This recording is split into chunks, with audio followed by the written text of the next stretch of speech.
how's your Five Guys experience?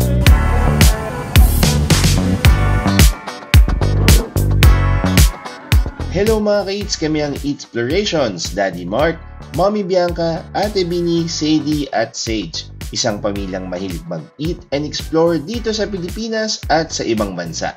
Nakapag-staycation na rin kami sa maraming hotels na family-friendly, nakapunta sa Boracay, Cebu, Japan, Taiwan, Singapore, Hong Kong at Indonesia as a family of 5. Kung mahilig din kayo mag-explore, huwag nang patagalin pa. Mag-subscribe na sa aming channel at samahan nyo kaming kumain at gumala. Let's go!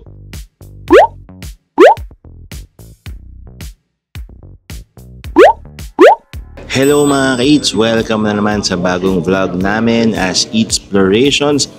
Sa mga hindi pa nagsasubscribe sa aming channel, make sure to subscribe at turn on the notification bell para updated kayo lagi sa mga videos namin. At follow na rin kami sa aming mga social media accounts, TikTok, Facebook, YouTube at iba pa. Maraming salamat sa mga patuloy na sumusubaybay sa aming videos. At ito, nandito kami ngayon sa Singapore. Sa mga hindi nakakaalam, meron tayong Singapore series. Sana lang panood nyo na yung mga Singapore videos namin. Kung hindi pa, panoorin nyo na after nitong video na to. Nandito kami sa paborito naming fast food dito sa Singapore. Sobrang sasarap ng burgers dito at laging loaded na loaded. Tapos yung kanilang French fries na only halos yung serving kasi sobrang dami talaga. Nandito kami ngayon sa Five Guys Singapore para kumain ng burgers nila, fries at unlimited drinks. Tara, let's go!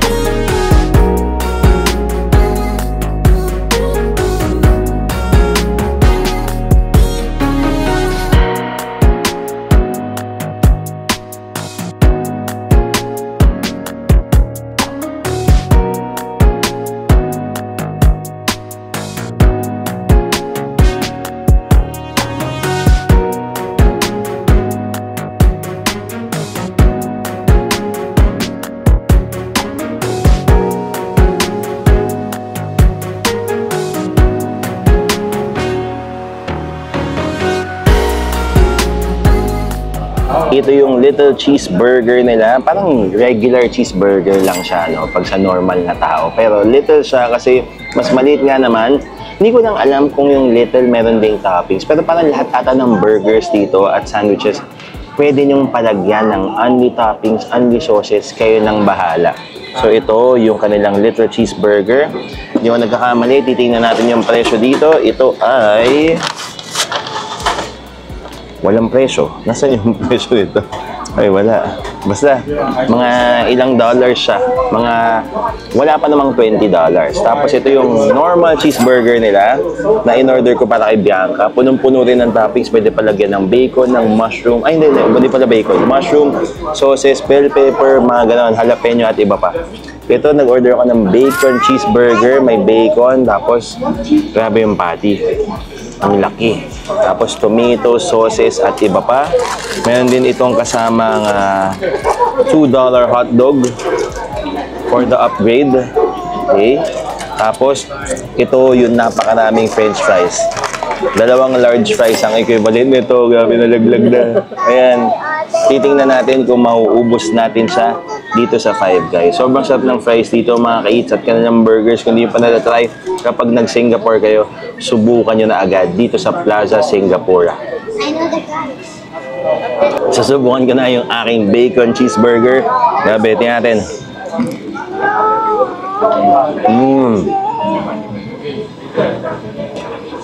Wow. Pinalagyan ko to ng jalapeno mga ka-eats. Tapos parang may added crunch pa at spice. I didn't need that. You can get one. Careful lang. Anong sabihin? Sobrang sarap. Tapos highly recommended, bukod sa sulit, punuin niya ng gulay para medyo tanggal umay siya. Naka-less guilt. Ang crispy ng bacon nila. Sobrang juicy ng burger. Yung ang ayoko lang sa Five Guys, binabalot nila sa foil. So, paano nag-moist yung burger nyo? Pero, aside from that, lahat naman good for me. Ang sarap ng burger patty nila eh. Tapos first time ko ata mag-try ng bacon dito. Tapos yung jalapeno na bagay na bagay. Sarap. Must try mga kids. Must try.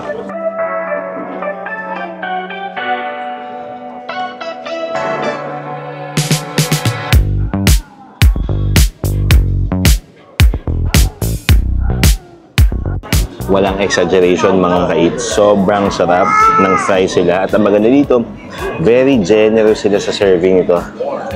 Nagkamali na naman ako. Nag-order ako ng 2 large fries. At baka bukas pa kami matapos dito. Kasi sobrang dami talaga. Pero ang maganda dito, masarap eh. Pagkakain kayo, iwasan yung pagkakamali ko. Huwag kayo mag-order ng sobrang daming fries. Yung isang large na okay na. I think so. Kasi na sa buong pampamilya, para hindi din kayo magsayang. Pero kung madami kayo, Patry ko na yung in-order ko na hotdog. Hindi ko naman, nabudol ako ba? Sabi, add-on lang daw for $2. Pero tinay ko na. Of course. Is it good? Medyo maalat siya. Tingin ko, pag may tinapay, okay na to. Pero on its own, medyo maalat siya. Beans, how's your Five Guys experience? Good and yummy. What's the best thing about Five Guys?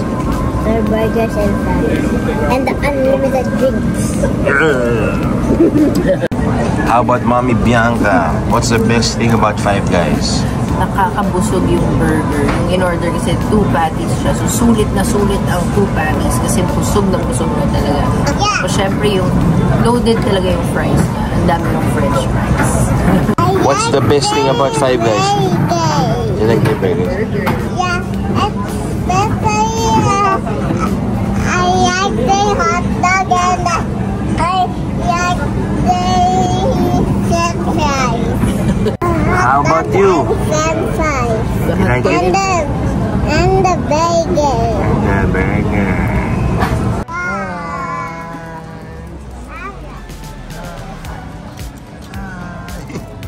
Hi, Didi Bear. Hi, Seijifu.